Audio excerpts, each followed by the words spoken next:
The case of Lieutenant Elias Thorne began with a kind of finality that military bureaucracy excels at. It was November 1952, over the jagged, frozen ridgelines of the Korean peninsula. Thorne, a seasoned pilot with the 4th Fighter Interceptor Wing, was leading a flight of F-86 Sabres on a combat air patrol near the Yalu River, a region pilots called MiG Alley. At 14:15 hours, his wingman, Lieutenant Miller, witnessed a catastrophic engine failure in Thorne's aircraft, followed by a violent pitchdown. There was no parachute. The silver jet impacted the side of a granite peak in a bloom of orange fire that stood out sharply against the winter snow. For 3 days, the crash site was inaccessible due to heavy anti-aircraft fire and a relentless blizzard. When the recovery team finally reached the smoldering scar on the mountain, the scene was a textbook definition of unsurvivable. The fuselage of the Sabre had disintegrated upon impact. Amidst the twisted blackened ribs of the cockpit, the team recovered a pair of heat-warped dog tags and a scorched flight helmet bearing the hand-painted name, Thorne. The recovery report was clinical. It noted that while the remains were fragmentary due to the high-speed impact and subsequent fuel fire, the presence of the pilot's personal effects and the lack of an ejection seat deployment confirmed the fatality. Elias Thorne was officially declared killed in action. Back at Kimpo Air Base, his locker was cleared, his letters were bundled to be sent home to Ohio, and a memorial service was held in the drafty base chapel. The burial took place 2 weeks later at Arlington National Cemetery. It was a cold, gray afternoon with a biting wind that snapped the American flag held over the casket. Thorne's widow, Clara, received the folded triangle of wool, her face a mask of pale grief. The bugler played taps, the notes hanging thin and lonely in the freezing air. The earth was shoveled over the steel vault, and a white marble headstone was commissioned, etched with his name, his rank, and the date of his final flight, November 14, 1952. To the United States Air Force, Elias Thorne was a closed file, a statistic of the Cold War. His name was moved to the rolls of the honored dead, and his squadron mates began the painful process of forgetting. In the high-stress environment of jet combat, grief is a luxury. The living had to focus on the next mission. No one expected to see the tail number of Thorne's lost Sabre ever again, let alone hear his voice crackling through the dark over the Sea of Japan. But exactly 31 days after the dirt hit his casket, the closed file of Elias Thorne blew wide open in the most terrifying way possible. The night of December 15, 1952, was an inkpot night. The kind of moonless, oppressive dark that makes a pilot feel like they are flying inside a bucket of coal. A 3-ship formation of F-86 Sabres from the 4th Fighter Interceptor Wing was returning from an escort mission near the Swaho Dam. They were low on fuel, their eyes strained from staring at the dim red glow of their instrument panels, when a 4th aircraft silently slipped into their formation. Lieutenant Miller, who had seen Thorne's jet disintegrate on that granite peak a month prior, was flying the trailing position. He glanced to his left and his heart nearly stopped. Floating less than 50 feet from his wingtip was an F-86 with a distinct hand-painted yellow E on the tail, the personal marking of Elias Thorne. "Lead, this is Miller." His voice was a strangled whisper over the radio.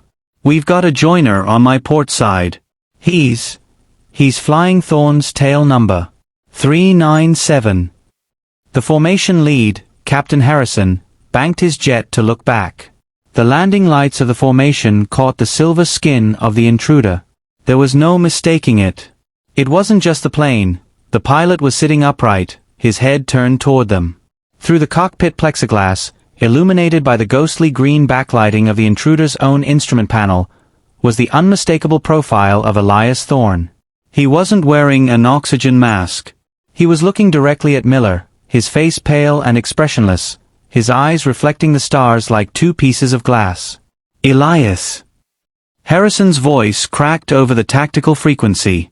"Thorne, is that you? Come in, 397. The intruder didn't respond with words.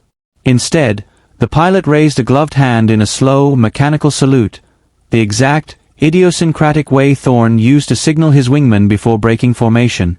For 5 agonizing minutes, the ghost ship flew with them. The 3 pilots watched in stunned silence, their breath hitching in their masks. They could see the individual rivets on the wing, the soot from the gun ports, and the weathered Michigan Belle nose art that Thorne had commissioned just weeks before his death. It wasn't a shadow or a trick of the light. It was a physical, three-dimensional object displacing the air around them. The roar of its engine was audible over their own, a low, rhythmic thrumming that felt out of sync with the standard J-47 turbines. As they approached the coast, the intruder pulled into a gentle, climbing turn to the north. Miller tried to follow, but his fuel warning light flickered red. He watched as the Silver Sabre vanished into a bank of clouds, leaving 3 veteran combat pilots shivering in their cockpits. When they landed at Kimpo, they didn't go to the mess hall. They went straight to the colonel's office. They didn't have a story, they had a shared, unanimous, and terrifying certainty. Elias Thorne was back in the air. The unanimous testimony of 3 decorated combat pilots was enough to send the base into a state of hushed, paranoid energy, but the military thrives on data, not ghost stories. While Miller and Harrison were being interrogated in separate windowless rooms, the ground-controlled interception, GCI, officers at Kimpo were frantically rewinding the magnetic tape of the night's radar sweeps. If what the pilots saw was a hallucination, the radar should have shown 3 blips. Instead, the glowing green cathode ray tube revealed a haunting, undeniable 4th. Track 4 Alpha, the lead radar controller whispered, his finger tracing a steady, pulsing on the screen. He joined the formation at 22:15 over the Han River. He wasn't there one sweep, and then he was, just like a door opening in the sky. What turned the incident from a UFO sighting into a full-blown intelligence crisis was the transponder signal. Every F-86 Sabre was equipped with an IFF, Identification Friend or Foe system, a primitive but effective electronic handshake that beamed a specific 4-digit code back to the radar stations. As the technicians zoomed in on Track 4 Alpha, the digital readout flickered and stabilized. It wasn't a generic code. It was the unique, encrypted signature assigned specifically to Lieutenant Elias Thorne's lost aircraft, tail number 397. "That's impossible," the wing commander growled, leaning over the controller's shoulder. "That transponder was crushed into 1,000 pieces on a mountainside in North Korea. We recovered the wreckage. We saw the fire. Yet, there it was. The blip didn't behave like a phantom or a glitch. It held a perfect formation position, maintaining exactly 420 knots with the physical displacement of a 15-ton aircraft. It wasn't a ghost in the electronic sense, it was a solid return, bouncing radio waves back with the signature of high-grade aeronautical aluminum. Even more chilling was the altitude. The radar showed the 4th plane maintaining a constant height of 30,000 feet, but as it broke away from the formation, the blip didn't descend or climb. It began to strobe, the radar term for a signal that is rapidly losing and regaining its lock. For 12 minutes, the Kimpo radar operators tracked Thorne's ghost. They watched it head north, back toward the very ridgeline where he had perished. Every time the radar swept past the coordinates, the IFF would blink. Thorne/397/active. It was a digital heartbeat from a dead man. When the blip finally reached the crash site coordinates, it didn't fade away. It simply stopped. The radar swept the area again and again, but the screen was empty. There was no debris cloud, no splash on the screen to indicate a crash. The signal had simply ceased to exist, leaving the controllers staring at a blank patch of green phosphorus and a recording that defied every law of physics and military intelligence. The morning of December 16, 1952, brought no relief to Kimpo Air Base. Instead, it brought a team of high-ranking investigators from the Air Force Office of Special Investigations, OSI. The ghost flight of Elias Thorne was no longer a campfire story for pilots. It was treated as a potential breach of national security. The military's first instinct was not to look at the supernatural, but to look for a conspiracy. The primary theory was chilling. Had the Soviets or the North Koreans captured Thorne, salvaged his radio equipment, and staged a psychological warfare operation? The investigation began at the crash site. A second recovery team was dispatched via helicopter, braving sniper fire to return to the granite peak. They were ordered to re-verify every scrap of metal. Under the harsh glare of portable floodlights, they sifted through the blackened snow. The results were devastating to the fraud theory. The engine block of Thorne's original F-86 was still fused to the rock, its serial numbers matching perfectly. The cockpit area was a void of melted glass and scorched wiring. Most importantly, the transponder unit, the very heart of the IFF signal, was found. It was a crushed, charred lump of vacuum tubes and silver solder, physically incapable of emitting even a spark, let alone a sophisticated encrypted handshake.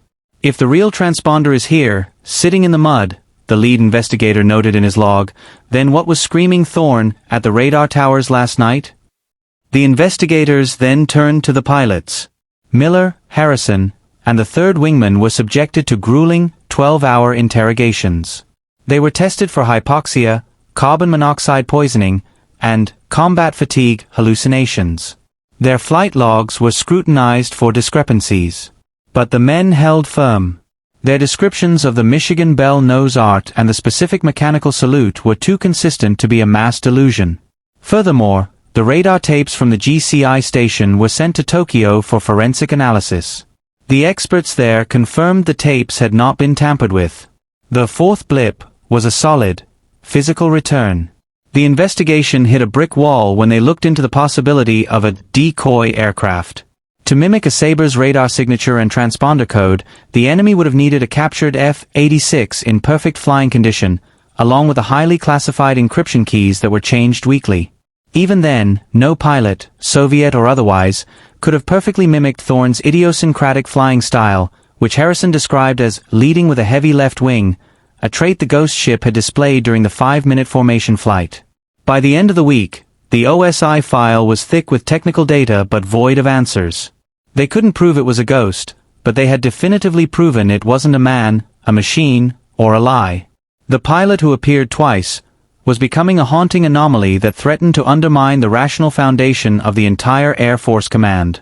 The climax of the Thorn anomaly occurred on the night of December 21, 1952, the winter solstice, the longest night of the year. This time, the Air Force was ready. Following the initial sighting, the wing commander had authorized Combat Air Patrol Ghost, a pair of Sabres kept on 5-minute alert with orders to intercept any unidentified return matching the 397 transponder code. At 23:10 hours, the radar at Kimpo bloomed. Track 4 Alpha was back, appearing mid-air at 35,000 feet over the Sea of Japan, tracking a direct course toward the airbase. Captain Hap Holloway and his wingmen scrambled, their turbines screaming as they punched through the low-hanging cloud deck. Guided by the frantic vectors of the GCI controllers, they intercepted the target 10 miles out from the coast. "Kimpo, we have visual," Holloway's voice crackled, tight with adrenaline. "It's a Sabre. Silver finish. Navigation lights are off, but the cockpit is lit. It's him. It's 397. Holloway pulled alongside, his wingtip barely 10 feet from the Phantom jet. He turned on his powerful landing light, bathing the intruder in a harsh, artificial glare. The Michigan Belle nose art was vivid, the paint looking fresh as the day it was applied. Inside the cockpit, the figure of Elias Thorne sat motionless, his hands resting lightly on the controls. He looked weathered, his flight suit grayed with what looked like frost or ash, but his eyes were wide and fixed forward. "Thorne, this is Holloway. You are entering restricted airspace. Acknowledge or we will be forced to engage." There was no radio reply, but the ghost ship began to perform a maneuver that defied the structural limits of the F-86. It didn't bank, it pivoted on its axis, a flat rotation that would have ripped the wings off any physical aircraft. The intruder surged forward with an acceleration that left the two interceptors standing still. Holloway pushed his throttle into the detent, his engine roaring in pursuit, but the Silver Sabre stayed exactly 300 yards ahead, mockingly out of reach. Then, as they crossed the shoreline of the peninsula, the ghost ship began to glow. It wasn't a fire, it was a soft, pulsating luminescence emanating from the rivets of the fuselage. The radar controllers at Kimpo watched in awe as the blip on their screens grew in intensity, becoming a bloom that obscured the signals of the pursuing jets. "He's punching out," Holloway yelled, but there was no ejection seat, no canopy jettison. Instead, the silver jet simply began to translucent. Holloway could see the stars through the wings of the Sabre. In a final silent burst of white light that momentarily blinded the intercepting pilots, the aircraft vanished. There was no explosion, no splash, and no debris. The radar screens went flat. The IFF signal, which had been screaming its encrypted code for 20 minutes, fell silent. Elias Thorne had appeared twice, and now he had vanished twice, this time taking the very laws of reality with him. Holloway circled the empty patch of sky for an hour, but all he found was the cold, indifferent moonlight reflecting off the waves below. In the aftermath of the December 21st disappearance, the Air Force faced a crisis of narrative. The official Thorne incident file was eventually classified under a top-secret designation, but the internal debate raged between the cold logic of the flight surgeons and the raw testimony of the pilots. The prevailing, scientific theory put forward by the Air Force Medical Corps was that of mass grief hallucination, a rare but documented psychological phenomenon where a high-stress group, bound by shared trauma and exhaustion, begins to project a collective wish fulfillment onto their environment. The flight surgeons argued that the pilots of the Fourth Wing were suffering from a localized outbreak of combat hysteria.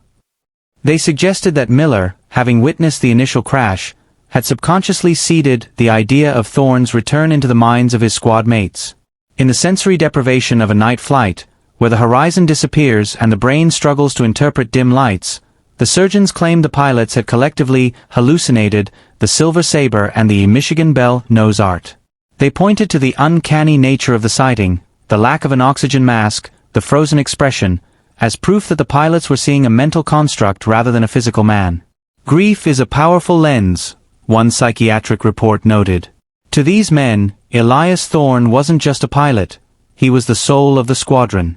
Their brains simply refused to accept the finality of the granite peak. They didn't see a ghost, they saw a memory. However, this explanation crumbled when faced with the radar data. A collective hallucination can trick the human eye and the human heart, but it cannot trick a vacuum tube transponder or a ground-controlled interception dish. The fourth blip was a documented, electronic fact. To dismiss it, the investigators had to suggest a secondary, simultaneous phenomenon, atmospheric ducting or radar angels. They hypothesized that a unique temperature inversion over the Sea of Japan had reflected the signals of the other three jets, creating a ghost return that just happened to mimic Thorne's specific IFF code, a statistical impossibility that the military preferred over the alternative. The pilots, for their part, never bought the hallucination theory. Hap Holloway, who had seen the stars through the wings of the ghost ship, spent the rest of his career refusing to discuss the night in detail. To the men in the cockpits, the explanation was simpler, if more terrifying. They believed that Thorne, or some remnant of his will, had remained in the cockpit to finish a mission that death had interrupted. By 1953, the sightings stopped. The pilot who appeared twice became a ghost story whispered in the officers' club, a warning about the thin veil between the world of the living and the great hangar in the sky. Whether it was a glitch in the radar of the mind or a glitch in the fabric of time, Elias Thorne remains one of aviation's most haunting anomalies. A man who died once, flew twice, and vanished forever into the digital and spiritual ether.